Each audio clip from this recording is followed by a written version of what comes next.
السلام علیکم ورحمت الله وبرکاتہ. د پوهنې ترانه.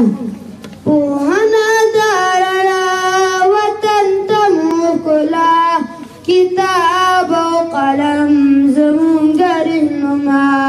پوهنه د رڼا وطن ته مو ښکلا، کتاب او قلم زموږ رهنما. وطن زما ځان لتا نشم قربان، ته وینا د افغان ته لوړ په ټول جان. پوهنه د رڼا وطن ته مو ښکلا، کتاب او قلم زموږ رهنما. آباد اوسي آباد وطن اتشهاد، مونږ سرخندو پتا او ساتو د آزاد. پوهنه